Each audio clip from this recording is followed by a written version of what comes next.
Fire Escape Academy Inspector Training. We're in an alleyway here in Nashville, Tennessee, and I believe 2nd Avenue. This is a parking garage. Between the parking garage of 2nd Avenue and what we have here is 2 fire escapes. But we're going to talk about this one, then we're going to talk about this one, that other one. 2 things in order for a fire escape to pass inspection: must be structurally sound, must be kept painted.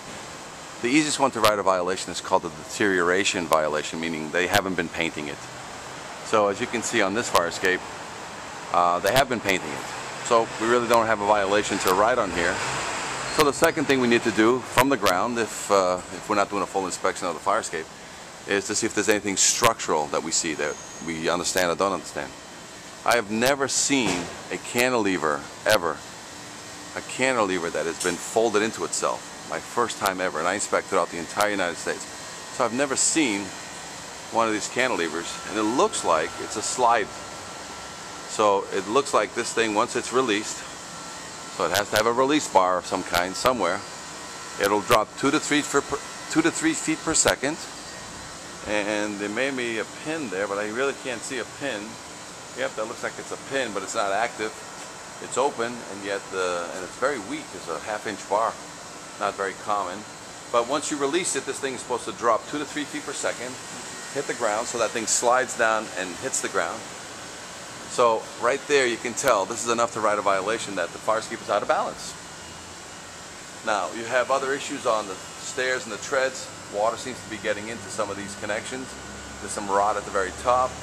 So minimally, by having a problem with the cantilever being out of balance, that's enough to write a violation on this particular fire escape. Okay, and that will get a structural review. You write the violation that says repair, paint, and test. When you write that type of violation, what you're going to get is a callback from the person who receives the violation saying, what do you mean by repair, paint, and test? It says, well, you're supposed to get a structural engineer to do a formal evaluation, first to verify that everything is structurally sound with the fire escape, then you're allowed to paint it. Not the other way around. You can't just paint the fire escape, then have it inspected. So that's what most people do, so you have to be careful of things like that. So this is one fire escape, and we found some structural issues with this one. Now, let's take a look at this fire escape over here on this corner. Now, obviously we've got all kinds of issues. First of all, you need to find out, is it painted or is it structurally sound? So this fire escape hasn't seen paint in 30, 40 years.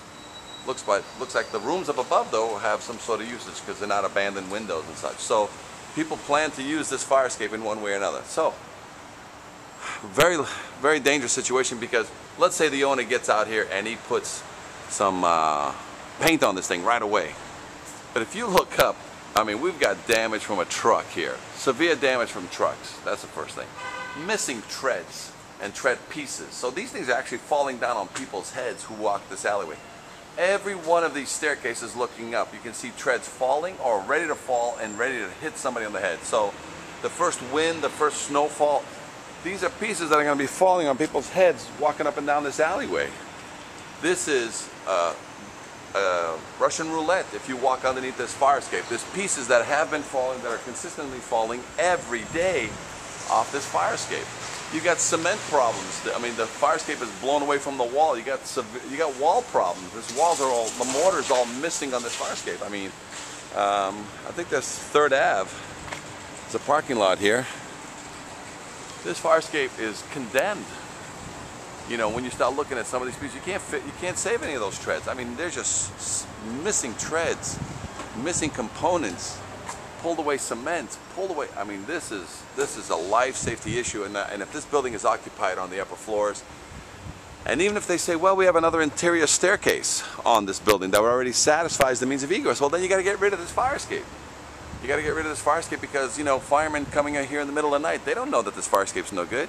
So severe problems. This is a life safety issue on this particular building, and this fire escape must be removed or repaired immediately. As always, if you have any questions on this or any other fire escapes, give Fire Escape Engineers a call or visit our website, firescapeengineers.com. But you can also call us at 866-649-0333, 866-649-0333. You can also get additional video training online by going to YouTube and typing in Fire Escape Inspection, Fire Escape Repairs, and fire escape seminars. You'll see lots of videos that we put online for free nationwide of other fire escapes similar to this one for additional training. As always, we give you free consultation and implementation with if you want to implement a fire escape awareness program in your city, and that will include industry standard confidence tests, industry standard fire escape tags, load test criteria, as well as fire escape repair procedures. FireEscapeEngineers.com, 866-649-0333.